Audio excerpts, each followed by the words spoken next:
Olá pessoal, eu me chamo Guilherme Labarreri, eu sou psicólogo, especialista em psicologia analítica junguiana e eu vou apresentar aqui para vocês um módulo de pressupostos teóricos da abordagem da psicologia analítica junguiana.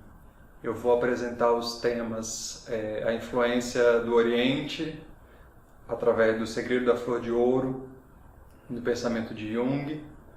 Vou falar também sobre a influência do mito do herói e falar sobre o trabalho do Joseph Campbell, O Herói de Mil Faces. Apesar de o Joseph Campbell ter vindo depois do Jung, a gente pode traçar um diálogo interessante aí entre a jornada do herói de Campbell e o pensamento do mito do herói do Jung. Vamos falar também sobre a caverna de Platão e a influência platônica no pensamento do Jung. E vamos falar também sobre a filosofia hermética e a influência do hermetismo, né, os paralelos que a gente pode traçar aí entre a psicologia analítica e a filosofia hermética. Então é isso, vamos começar pelo tema O Segredo da Flor de Ouro. O livro foi publicado em 1929, conjuntamente com o Richard Wilhelm, e nele se encontram dois clássicos chineses. Um deles é o Tai I Ging Huan Tsung Tzi e o Hui Min Ging. Esses dois clássicos eles vão falar sobre algumas práticas taoístas, no sentido de busca pela verdade, busca pela flor de ouro, né? Por isso que a temática do livro é O Segredo da Flor de Ouro, onde o Jung vai fazer o seu comentário e o Wilhelm também. Os dois vão falar sobre o que eles pensam da filosofia chinesa, taoísta, e como isso tem relação de alguma forma, ou contrasta, né, melhor dizendo, com a filosofia ocidental, o modo de pensar ocidental e agir também. Quando Jung recebe o manuscrito do Segredo da Flor de Ouro, o Richard Wilhelm, ele já estava na China, ele tinha um profundo contato com a filosofia chinesa, e o Jung estava no momento de aprofundar as suas pesquisas sobre o inconsciente coletivo, sobre o conceito de self, arquétipo, e ele entende naquele momento, que inclusive foi uma sincronicidade na vida do Jung, que esse manuscrito chega em bom momento, porque ele vai exatamente falar sobre essa questão do caminho de um processo, de um fluxo, que o Jung vai relacionar depois ao princípio do self, né? Esse eixo ego-self da psicologia analítica. E foi também um dos livros que abriu o caminho para os estudos de alquimia no Jung. E o Jung, depois disso, ele entrou numa fase que foi mais do meio para o final da vida dele. Ele começou a se aprofundar nos estudos de alquimia. Ele vai falar muito sobre isso em Memorações e Reflexões. Tem um capítulo dedicado aos textos alquímicos, a como ele chegou a esses conteúdos e a influência deles no pensamento dele. Mas Segredo da Flor de Ouro foi um dos textos que motivou Jung a buscar mais sobre essa questão da alquimia. Flor de ouro, se a gente entender de uma forma simbólica, o ouro, por ser um metal puro, ele é entendido como um dos símbolos da divindade, da totalidade. É muito comum em diversas mitologias antigas as divindades serem representadas por máscaras de ouro ou por símbolos dourados, né, por totens dourados. A gente vê isso no Egito, claramente na figura do faraó, na figura dos ornamentos que eles usavam, né? E o ouro ele vai ter essa característica que a gente pode, inclusive na análise de sonhos, utilizar também como um referencial. Quando aparecem figuras douradas, elementos dourados, objetos dourados, né? Às vezes até pessoas com halos dourados, nós estamos relacionando, nós comumente na psicologia analítica relacionamos, fazemos um paralelo dessas figuras com símbolos do self, ou representações deste, né? O taoísmo ele traz então um dualismo representado na figura do Yin e do Yang, que eu vou falar daqui a pouquinho, mostrar no slide também, então não vou ampliar esse tema agora. Esse dualismo a gente traz um paralelo com o pensamento do Jung em relação a consciente e inconsciente, luz, sombra, ânima, ânimos. Vamos aprofundar um pouquinho, não vou entrar nessas temáticas específicas, mas vou fazer um resumo para a gente entender aí porque que o pensamento do Jung ele é dualista nesse sentido, né? Ele parte dentro de um princípio binário. E tal significa caminho, sentido absoluto, totalidade, é o eterno equilíbrio caótico entre o Yin e o Yang. Uma citação aqui do significado da flor de ouro, do livro O Segredo da Flor de Ouro. O Jung fala: a flor de ouro é a luz do céu é o tal. A flor de ouro é um símbolo mandálico que já tenho encontrado muitas vezes nos desenhos de meus pacientes.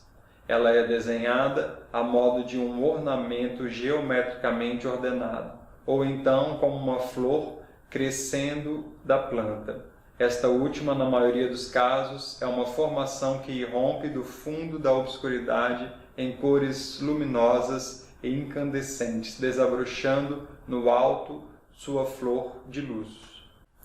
O Ocidente e o Oriente.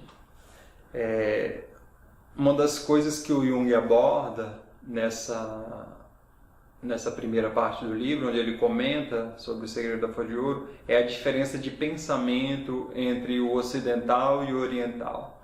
Para o oriental, o pensamento ele é mais circular, é como se ele fosse circulando até chegar ao centro, na forma de uma mandala simbólica. E o pensamento do ocidental ele é mais linear, como se tivesse uma introdução, um desenvolvimento, uma conclusão. Ele é mais objetivo nesse sentido, mas de certa maneira ele perde com isso a noção do todo.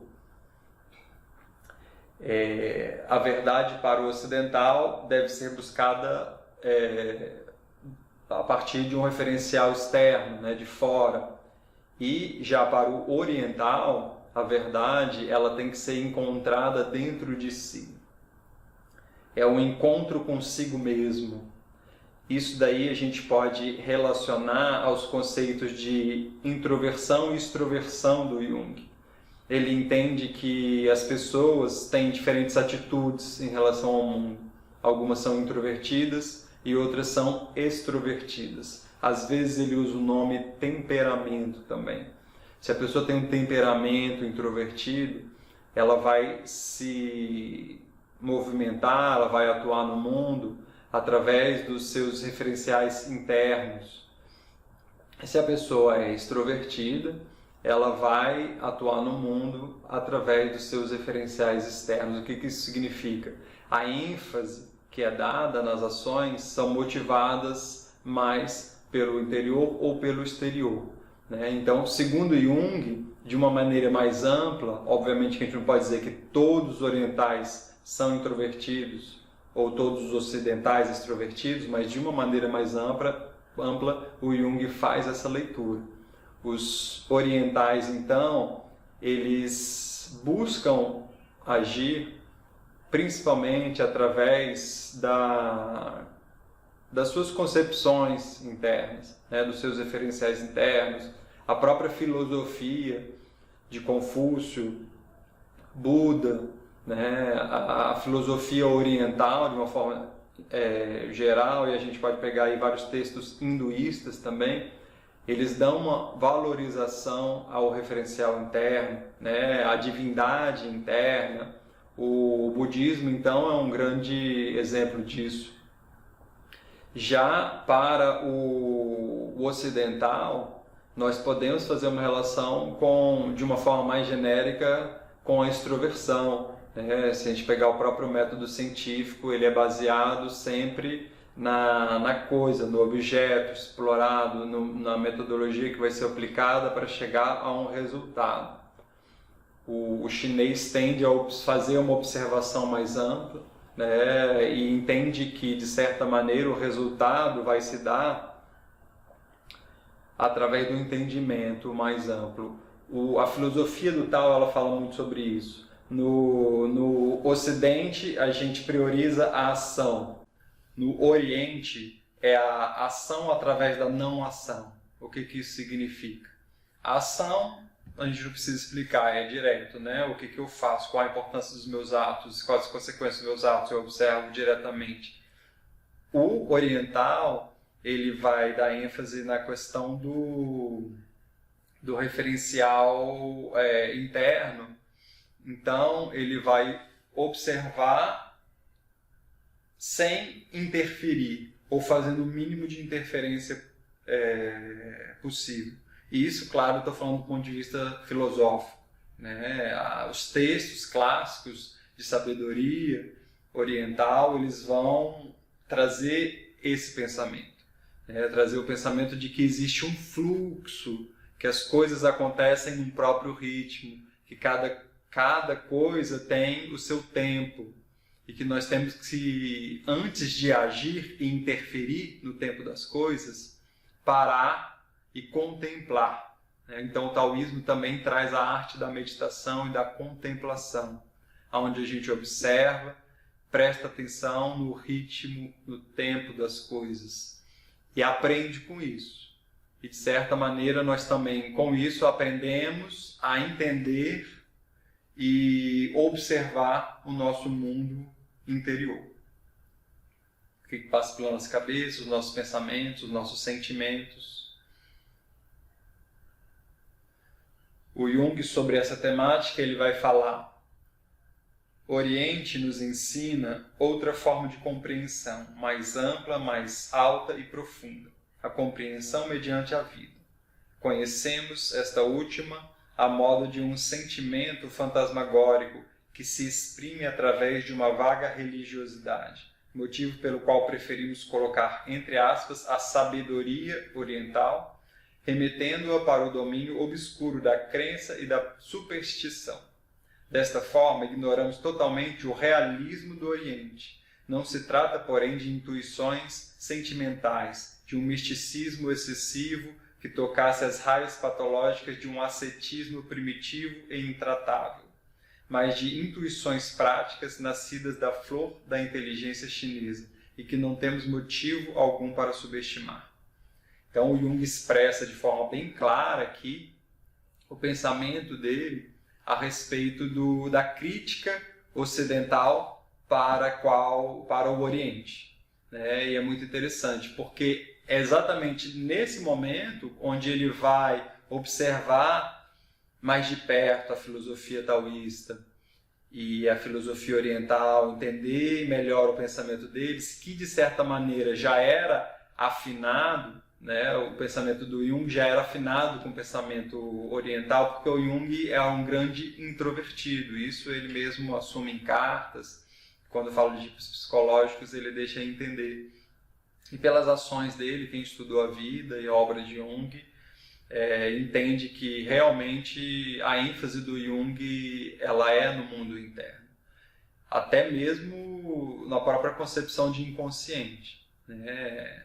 Quando for falar da influência platônica no pensamento de Jung, a gente vai ver que o inconsciente, assim como para Platão as ideias vinham a priori, o Jung entendia que o inconsciente vem a priori da consciência. A consciência vai se formando aos poucos a partir deste, né? Então é extremamente taoísta a forma de pensar junguiana. O símbolo do Tao, ele é representado por aquele círculo, eu vou colocar no slide, e ele tem um ideograma que é como se fosse um homem com uma cabeça do lado. E o homem andando vai representar a ideia de caminho, né? E a cabeça vai representar a ideia de que é um caminho com um objetivo, é um caminho que tem um foco por trás. A nossa cabeça serve para nos direcionar, né? Se nós não tivéssemos a cabeça, o corpo andaria totalmente sem ritmo, totalmente sem objetivo, trombaria, cairia. Então, a cabeça ela serve para dar essa orientação para esse caminho. Então, é interessante observar por que o ideograma, né, do Tao vem com isso. Um homem caminhando, representando o caminho, e a cabeça, que dá foco, direção e sentido. Se a gente for pensar no pensamento budista também, taoísmo não é budismo, né? São duas coisas diferentes, mas eles têm muitas coisas semelhantes no sentido da filosofia. E o budismo entende-se que é aquele caminho rápido como a flecha, né? Caminho reto, o caminho do desapego, o caminho que evita os extremos. Isso também é extremamente similar à forma que o Jung fala sobre o dinamismo psíquico. Porque o Jung entende que nós temos que, para ter uma vida equilibrada, evitar os extremos, evitar ir para um extremo exagerado de uma polaridade e da outra. E isso, de certa maneira, corresponde bem a essa ideia taoísta de equilíbrio entre yin e yang, e a ideia budista de evitar os extremos também para se chegar ao objetivo. Ainda no Segredo da Flor de Ouro, o que eles falam sobre o Tao, né? O Tao, o sentido do mundo, o caminho, domina, pois, o homem. Do mesmo modo que a natureza invisível e visível, céu e terra. O sinal que designa o Tao, em sua forma originária, consiste em uma cabeça, que deve ser interpretada como começo, e um sinal para ir ou andar, precisamente em seu duplo significado, que implica também o de trilho. Além disso, ainda um sinal para deter-se, que desaparece na grafia posterior. O significado originário é assim o de um trilho que, sendo estável em si mesmo, conduz diretamente de um começo até a meta. Questão do foco. O pensamento subjacente é o de que ele, mesmo sendo imóvel, transmite todos os movimentos, outorgando-lhes a lei. Os caminhos do céu são aqueles através dos quais os astros se movimentam. O caminho do homem é a via pela qual ele deve andar. Lao Tse. Lao Tse usou essa expressão em seu sentido metafísico, como o princípio último do mundo, como o sentido anterior a toda realização, antes da separação e polarização dos opostos, fato que está à base de toda realização. Aqui, o Jung, eu separei esse trecho, que é um pouquinho grande, mas eu achei interessante colocar ele na sua integridade, porque ele realmente resume bastante aquilo que o Jung vai chamar de processo de individuação.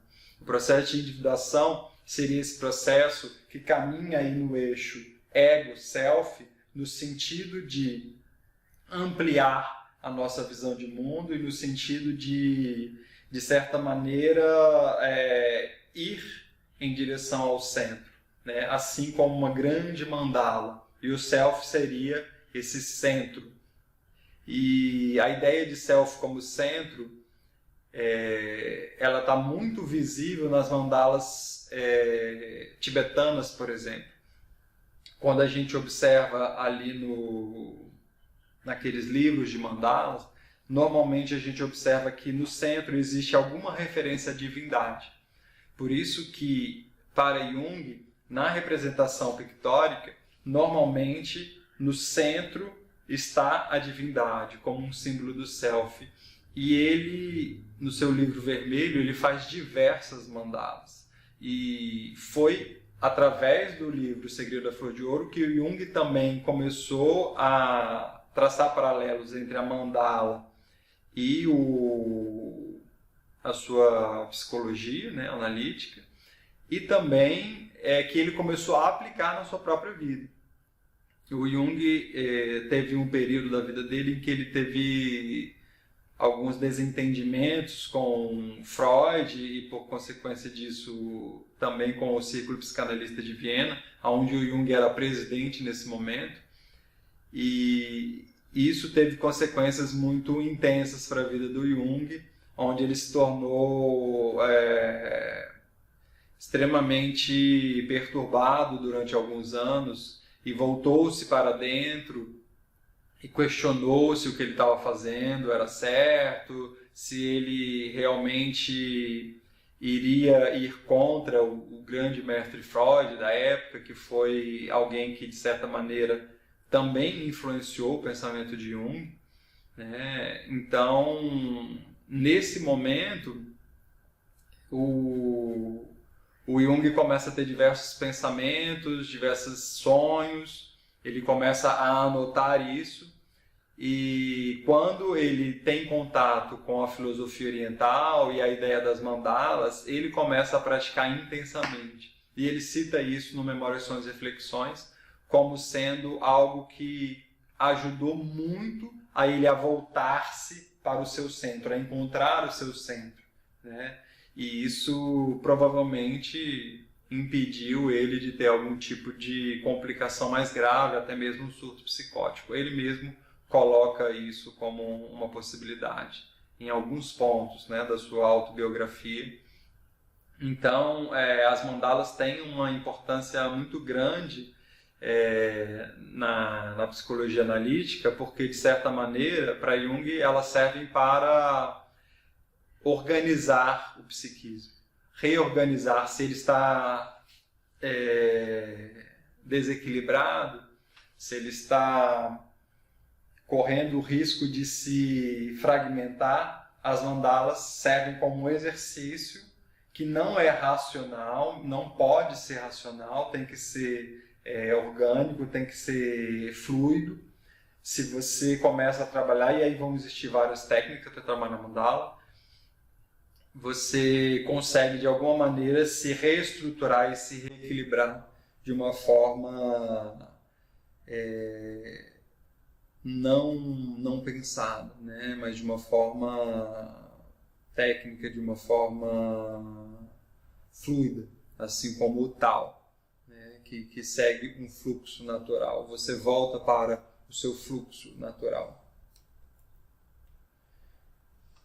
Então, uma coisa que a gente pode colocar em relação ao processo de hibridação, comparado com o Tao também, é quando o Jung perguntava qual é o mito pessoal, né? Ele se perguntou muitas vezes, ele estudando diferentes culturas, estudando inclusive o Oriente e algumas mitologias comparadas, ele entendia que em alguns momentos da história os povos eles tinham uma mitologia que apontava um caminho muito claro e que ele não via isso na atualidade, principalmente que ele viveu em um período aí entre guerras, né? Ele passou pelas duas grandes guerras mundiais e ele questionava muito isso. Qual é o mito do ocidental?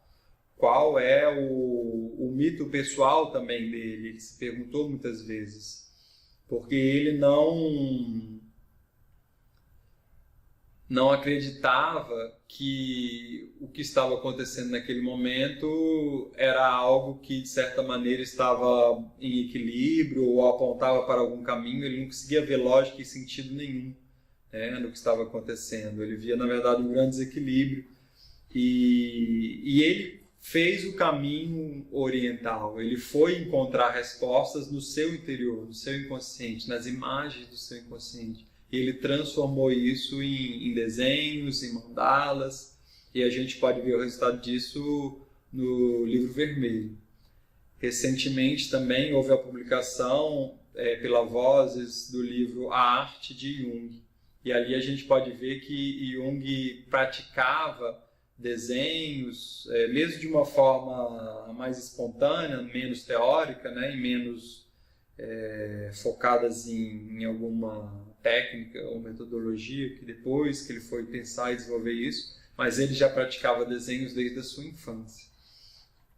E a gente pode observar esse interesse que depois, hoje em dia, né, existe toda uma área de estudo também sobre isso, que é a arte-terapia, de entender a importância dos desenhos. A gente pode dizer que no Brasil quem foi a pioneira nisso foi Nise da Silveira.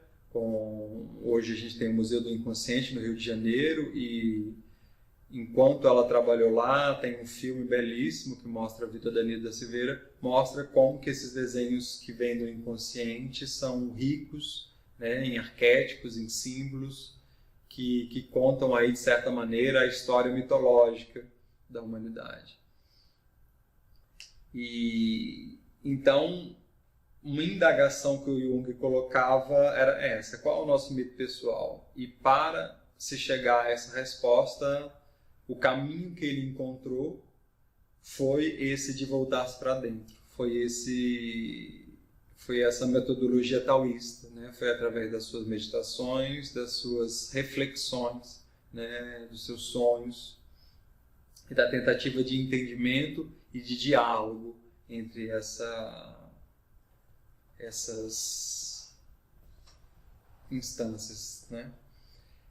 Então, a gente pode resumir aqui, pelo que foi dito, que as relações do Tao com a psicologia analítica podem ser vistas aí na dualidade que o Jung enfatiza entre consciente e inconsciente. O consciente, se a gente for trazer para o símbolo do Tao, que é aquele círculo, né, com uma parte escura e uma parte clara, a consciência representaria a parte clara, a parte que nós podemos ver e conseguimos falar sobre. A parte escura representaria a parte inconsciente. E o fluxo eterno, circular, seria a troca de conteúdos, né, entre consciente e inconsciente. Quando nós adquirimos algum conhecimento, observamos o mundo e utilizamos aquilo, nós estamos utilizando a nossa consciência para fazer isso. Quando aquele conhecimento não é mais utilizado, quando o seu foco muda, aquele conteúdo vai para o inconsciente. E muitas vezes, de acordo com o que nós estamos vivendo, ou mesmo durante a noite, nossa mente ela é invadida por conteúdos inconscientes, que de certa maneira também ajudam a equilibrar o sistema. Então, na economia, né, da dinâmica psíquica entre consciente e inconsciente, existe uma constante troca que a gente pode ver claramente nesse movimento de claro e escuro representado no Tao. Um outro conceito que o Jung não inventou, mas importou da filosofia greco-romana de Heráclito, no século I, é o de enantiodromia, onde a gente observa que quando algo chega no seu ápice, no seu extremo, o oposto disso tende a gerar uma tensão e a puxar todo o sistema para o outro oposto. A gente observa isso na figura do Tao. Vocês vão ver a figura que vai ser mostrada aqui no slide. Quando chega no ápice do escuro, do Yin, começa o Yang. E ele desce, e quando o Yang chega no seu ápice, começa o Yin. E isso é um ciclo eterno. Isso foi observado por Heráclito há 2000 anos atrás, né, 2 milênios atrás, e o Jung fez um paralelo disso com a dinâmica consciente e inconsciente. Quando nós estamos muito unilaterais, pensando muito fixamente em alguma coisa, nós deixamos de ver o outro lado da moeda. E com isso nós vamos gerando uma tensão. Nós não, né? O próprio sistema gera uma tensão inconsciente que começa a polarizar e começa a querer cobrar a atenção, né? Começa a querer imergir. E isso, se for negligenciado, vai aumentando cada vez mais a tensão até que esses conteúdos emergem de qualquer forma, na forma de fantasias, na forma de pensamentos intrusivos, na forma de sonhos, até que volte-se a equilibrar, né? E então é muito interessante Jung ter observado isso. Ele cita diversos exemplos, tanto de casos clínicos quanto de experiências que ele viveu, e uma dessas que eu posso citar agora está em Memórias e Reflexões, e antes mesmo dele pensar sobre qualquer coisa a respeito disso, ele tinha mais ou menos 12 para 13 anos, ele traz aquela experiência onde ele está caminhando e vê uma catedral num dia lindo, ensolarado, de céu azul, e ele começa a contemplar aquela imagem, e de repente ele vê Deus em cima da igreja, num trono muito belo, e de repente ele fica paralisado, ele trava, e ele diz: eu não posso pensar o que eu quero pensar a partir de agora, o que está vindo na minha mente a partir de agora. Então esse conteúdo que veio emergindo do inconsciente dele teve um fluxo que ele interrompeu. A partir desse momento ele começou a sofrer enormemente. Ele passou dias sem dormir, a mãe dele perguntava o que aconteceu, ele não sabia nem como começar a explicar para a mãe dele o que tinha acontecido, tinha muita vergonha do que estava acontecendo com ele, e dias passaram-se até que ele não aguentava mais. Ele diz assim: eu não vou suportar mais isso, eu tenho que pensar nisso, mas para deixar o fluxo do pensamento vir, ele teve que negociar, ele teve que entender: não, se tudo vem de Deus, o pensamento também é de Deus. E ele pensa: tá, mas esse pensamento pode ser ruim, ele pode ser do diabo. E ele começa a pensar: então o próprio diabo, ele é uma criação de Deus, porque Deus veio antes, e Deus criou tudo que existe, então ele também criou o diabo. Então, se é de Deus ou do diabo, né, mesmo se for do diabo, indiretamente é através de Deus, porque é uma criação dele. Mas ele descarta depois a possibilidade de ser o pensamento influenciado pelo diabo, e ele entende que de certa maneira havia alguma mensagem para ele. E quando ele chega de certa maneira em algum acordo, né, quando ele termina a barganha ali, ele se permite pensar, e ele continua a visão. Então Deus estava em cima num trono, e ele vê um monte de excremento caindo e destruindo a igreja. Se a gente entende como era a vida do Jung nessa época, a pressão religiosa que ele sofria, que era algo que, com certeza, a pressão religiosa era algo coletivo, mas cada um vive de uma forma muito particular, alguns têm mais, outros têm menos pressão por conta disso.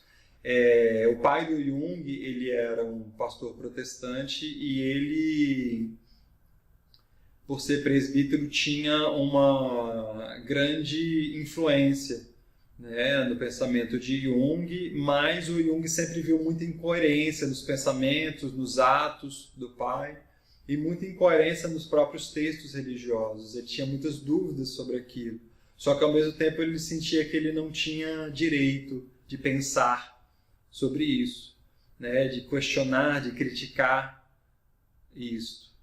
E essa imagem, ela é um símbolo que, de certa maneira, vem como um fator que reduz a tensão. Todo símbolo para Jung, a gente vai ver daqui a pouco quando ele fala no conceito de símbolo, no próprio Segredo da Flor de Ouro, todo símbolo ele reduz a tensão entre os opostos. E através desse símbolo, o Jung passou a febre, passou o estado febril que ele estava, passou a insônia, passou os pensamentos intrusivos. E então esse é um bom exemplo de como essa dinâmica, né, pode ter um paralelo interessante aí com o Tao, com o extremo de um lado na consciência, constelar aí o oposto no inconsciente, isso começar a fazer pressão, é integrado e o equilíbrio volta ao sistema, só para depois se desequilibrar de novo. E a gente passa a vida inteira passando por isso. E cada vez que um conteúdo inconsciente ele emerge, nós olhamos para ele, nós prestamos atenção, nós ampliamos a nossa visão de mundo, que o Jung chama de cosmovisão. E outro paralelo que a gente pode traçar aí com o Tao, nessas duas polaridades que são complementares, é o conceito de ânima e ânimos. Aqui trazendo e focando a ideia do arquétipo do masculino e do arquétipo do feminino. Não estamos falando de gênero ou sexo. Estamos falando de uma forma mais ampla, se a gente pode falar assim, numa essência, do que seria a ação do masculino durante toda a história da humanidade e do feminino. Integrando aí também, obviamente, o tempo onde o ser humano não deixou nada registrado, nós temos aí milhares, centenas de milhares de anos.